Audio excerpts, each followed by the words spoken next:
Hi, my name's Jacqueline Doyle, and I'll be reading Spelling Lachlan from the 2021 National Flash Fiction Day Anthology. Spelling Lachlan. Laura makes a list of her enemies, starting with her ex-husband Lachlan, spelling their names forwards and then backwards.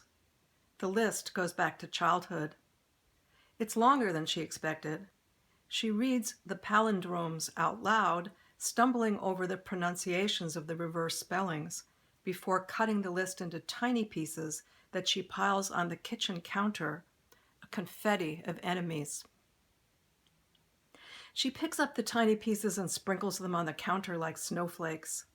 She places the blizzard of confetti in a green ceramic bowl, strikes a wooden match, and sets the tiny bits of paper on fire. After a minute, she pours a cup of water into the bowl to douse the fire, and then takes the charred, sodden remnants into the herb garden outside the kitchen door, where she buries them by the lavender, digging a shallow hole with her fingers and covering it over carefully. The soil is still moist from yesterday's rain. Air, fire, water, earth. Her improvised ritual complete, she washes her hands in cool water and rinses the green bowl, placing it in the drying rack. Is she behaving oddly? Probably her psychiatrist would say so, but what does he know? And who, really, is she hurting? She's impressed that she seems to know exactly what to do, as if the spell was already there in her blood. She imagines generations of women casting spells, a bloodline extending back centuries. Her grandmother had never warmed to Lachlan. "How do you spell that?" she said to him the first time they met, when he stuck out a hand and introduced himself as Lachlan. Laura laughed, remembering, how do you spell that? How could she have missed her grandmother's message?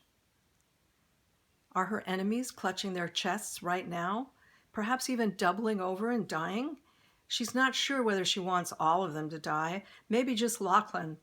She hopes he's choking on a chicken bone at some fancy restaurant with that stupid slut he married, or being loaded onto a stretcher at that expensive gym he insisted on joining. She should have known then that something was up.